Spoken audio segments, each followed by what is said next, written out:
এক মহান যোদ্ধার জীবনের সত্য ঘটনা, যে একসময় সবার কাছে মার খেত, ভয়ে প্যান্টে হিসু করে দিয়েছিল, যে মার খাওয়ার ভয়ে দেওয়ালের পিছনে গিয়ে লুকিয়ে পড়ত।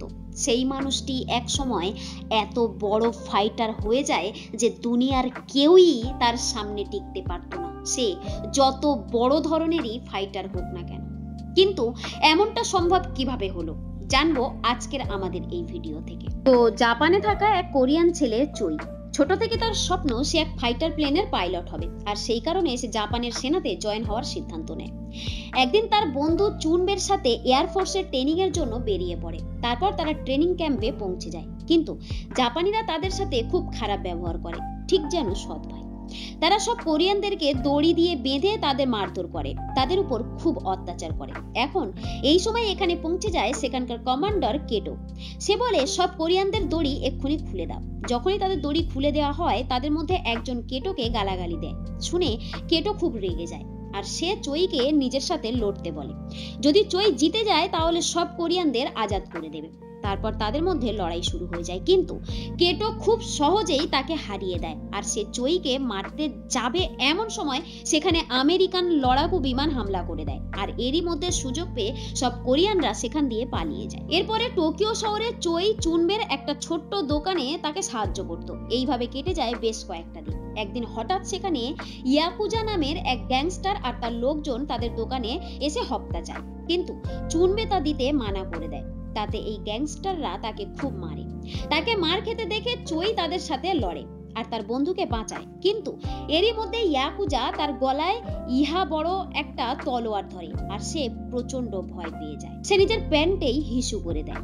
এখন এই ইয়াকুজা সেই হিসুটাকে তাকে চাটতে বলে। এই ভরা বাজারে তাকে খুব অসম্মান করা হয়, সবাই তার উপরে হাসে, তাকে অনেক অনেক অপমানজনক কথা বলে। কেউ আবার বলে, প্যান্ট ভিজিয়ে দিয়েছিস, মুতের ঢেলকো। কিছুক্ষণ পর ভিড়ের মধ্যে বুমসো নামের একটা লোক চইয়ের কাছে আসে, আর সে তাকে তোলে। তারপর সে ঢিসুম ঢিসুম সবাইকে ধরে মারে। দূর থেকে লুকিয়ে চই এই সব কিছু দেখছিল। এরপর ইয়াকুজা মুখ লুকিয়ে পালিয়ে যায়। পরে আমরা জানতে পারি বুমসো হলো এক মার্শাল আর্টের খিলাড়ি, আর সেও একজন কোরিয়ান। এখন সে চই আর তার বন্ধুকে এক সার্কাসে নিয়ে যায়। দেখা যায় সেখানে অনেক অনেক কোরিয়ান একসাথে কাজ করে নিজেদের জীবন কাটায়। সেখানে উপস্থিত প্রত্যেকটা মানুষ বুমসোকে খুব সম্মান করে, কারণ সেই তাদের খাওয়া দাওয়ার জোগাড় করে, কাজ খুঁজে আনে। মানে সে যেন তাদের খুঁটি। সে কোরিয়ান বাচ্চাদের জন্য একটা স্কুলও খোলার চেষ্টা করছে। এরই মধ্যে চই বুমসোকে বলে সে ফাইটিং শিখবে, কিন্তু সে বলে না, এই ফাইটিং মারামারিতে কিচ্ছু নেই। কিন্তু চই এত সহজে ছাড়ার পাত্র নয়। সে বংশর ঘরের সামনে মুষলধারে বৃষ্টির মধ্যে জেদ ধরে বসে রয়েছে। এরপর ফ্ল্যাশব্যাকে দেখানো হয় আসলে চই ছোটবেলায় বংশর কাছেই মার্শাল আর্ট শিখত, কিন্তু কোনো কারণবশত বংশকে তার নিজের শহর ছেড়ে চলে যেতে হয়েছিল। এখন গল্প আবার বর্তমানে আসে। দেখানো হয় রাত থেকে সকাল হয়ে গেছে, আর চই এখনো সেই একই জায়গাতে বসে রয়েছে। এখন তার এই ধৈর্য শক্তি দেখে বংশো রাজি হয়ে যায়। সে তাকে মার্শাল আর্টের ড্রেস দেয় আর সাথে একটা বই দিয়ে বলে, বিনা ন্যায়ে শক্তি হলে চারিদিকে হাহাকার পড়ে যায়, তাই শুধুমাত্র এই শক্তির ব্যবহার নিজেকে আর অন্যকে বাঁচানোর জন্যই কাজে লাগানো উচিত। এরপর সে তার কাছে মার্শাল আর্ট শিখতে শুরু করে দেয়। সাথে সে রিক্সা চালিয়ে জীবনযাপন করে। তারপর একদিন চই দেখে কিছু আমেরিকান পুলিশ এক জাপানি মহিলার সাথে অশ্লীল ব্যবহার করছে। তার বন্ধু চুনবে বলে, এই সব মামলাতে তুই পড়িস না, বলে সে তাকে নিয়ে যেতে থাকে। কিন্তু চই কোনো কথা শুনে না, আর সে পুলিশদের উপর হামলা করে দেয়।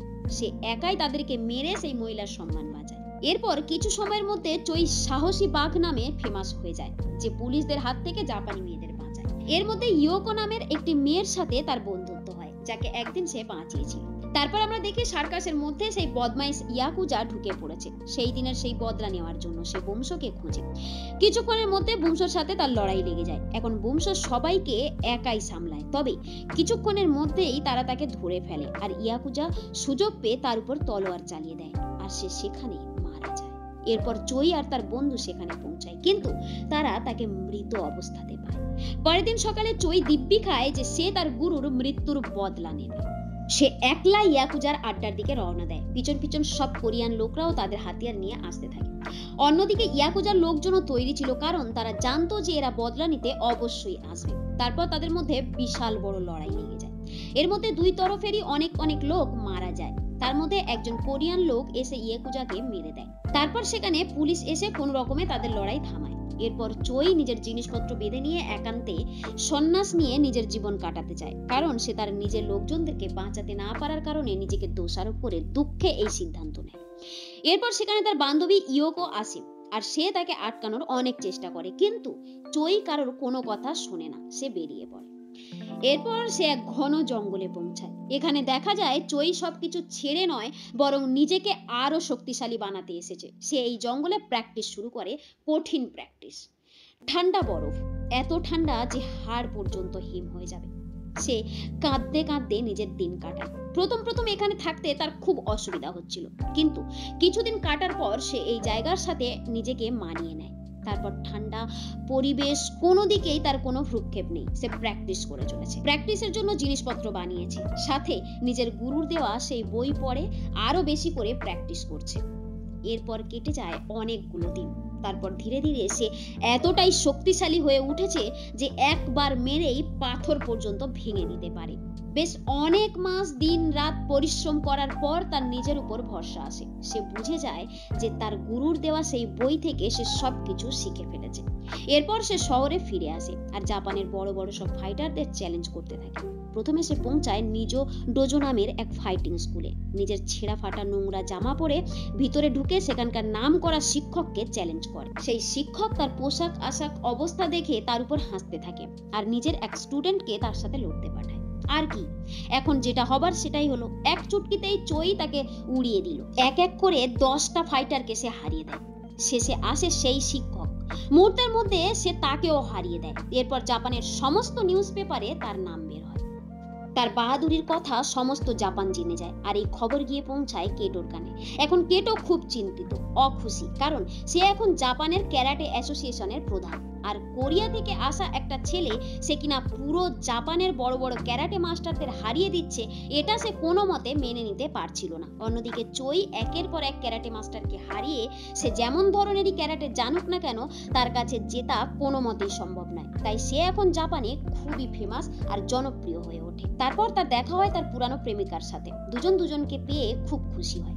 অন্যদিকে তার জনপ্রিয়তা দেখে কেটো জ্বলে পুড়ে শেষ হয়ে যায়। কেটো প্রেস কনফারেন্স করে পুরো দেশে ছড়িয়ে দেয় যে আসলেই চই চিটিং করে সবাইকে হারিয়ে উপরে উঠেছে। এর সাথে সে একটা লোক পাঠায় চইকে মারতে। বাজারের মধ্যে লোকজনের ভিড়ে সুযোগ পেয়ে সেই লোকটি তার পেটে চাকু ঢুকিয়ে দেয়, কিন্তু তার কপাল ভালো ছিল তাই সে বেঁচে যায়। তার দেখাশোনা, খেয়াল রাখা সবকিছু তার প্রেমিকা করে। তারপরে একদিন তার বন্ধু চুনবে তাকে বলে কেউ তাকে মারার প্ল্যান করছে, আর যদি সে কেটোর সাথে মোকাবেলা না করে তাহলে সে তার জীবন থেকে হাত ধুয়ে ফেলবে। তারপর যখন চই ঘর থেকে বাইরে বেরোয়, তার সামনা সেই খুনি লোকটার সাথে হয়। তাদের দুজনের মধ্যে মারামারি শুরু হয়, আর চুটকিতেই চই তাকে খতম করে দেয়। এরপর চই জানতে পারে এই খুনি লোকটির এক স্ত্রী আর বাচ্চা রয়েছে, তাই সে নিজেকে খুব অপরাধী বোধ করে। সে মনে করে তাদের খেয়াল রাখার জন্য আর এই দুনিয়াতে কেউ নেই। তাই সে তার স্ত্রী বাচ্চার কাছে যায় আর নিজের কর্মের জন্য ক্ষমা চায়। আর সে তাদেরকে বলে তাদের পুরো জীবনের দায়িত্ব সে নেবে। আর নিজের গুরুর দেওয়া ক্যারাটে পোশাকটি তার স্ত্রীর পায়ে দিয়ে বলে, আমি আর কোনোদিনই ফাইটিং করব না। কিন্তু তার স্ত্রী চইকে ক্ষমা করে না। এই কারণে সে তার ঘরের সামনে দিনরাত বসে থাকে। তারপর একদিন সেও মেনে নেয়, যেদিন তার বাচ্চাকে চই পাহাড়ের উপরে উঠিয়ে সেখানকার সুন্দর পরিবেশ দেখিয়ে আনে।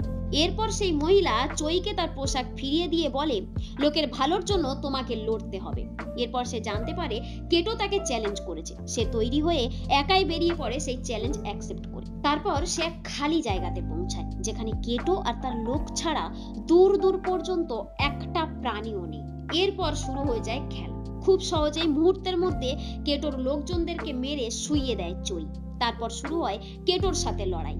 লড়াইয়ের শুরুতে কেটো বলে, আমার থেকে বেটার ফাইটার এই দুনিয়াতে আর নেই, আমি খুব সহজেই তোমাকে খতম করব। তারপর শুরু হয়ে যায় লড়াই। কিন্তু এখানে খেলা তো পুরোপুরি উল্টে গেল। কেটো এক মুহূর্ত চইয়ের সামনে দাঁড়াতে পারছিল না, কারণ তার ফাইটিং স্টাইল একদম অন্যরকম, যার সামনে কেটো মাত্র এক চুনোপুটি। কিছুক্ষণের মধ্যেই সে কেটোকে মাটিতে ফেলে দেয়। এখন কেটো হাঁটু গেড়ে বসে আছে। চই এক ঘুষি খুব স্পিডে তার সামনে নিয়ে আসে, কিন্তু তাকে মারে না। তার এই অবস্থা দেখে সে তাকে ক্ষমা করে দেয়। এরপর কেটো নিজের হার স্বীকার করে। সাথে নিজের লোকজনদের নিয়ে চইয়ের সামনে মাথা নিচু করে দাঁড়িয়ে পড়ে। এরপর চই এক জঙ্গলি ষাঁড়ের সাথে লড়ে তাকে হারিয়ে দেয় আর তার শিং ভেঙে দেয়। এটি একটা মহান যোদ্ধার জীবনের সত্য ঘটনা, যে বড় বড় সব ফাইটারদেরকে হারিয়ে কিয়োকুশিন নামের এক নতুন ক্যারাটে স্টাইল বানিয়েছিল। আর এরই সাথে এই সুন্দর গল্পটি সমাপ্ত হয়। তো বন্ধুরা, আজকের আমাদের এই গল্পটি কেমন লাগলো আর তোমরা কেমন ধরনের গল্প শুনতে চাও জানাতে একদমই ভুলবেন না। মিলছি আবার একটা নতুন কোনো দুনিয়া নিয়ে পরের ভিডিওতে। ধন্যবাদ।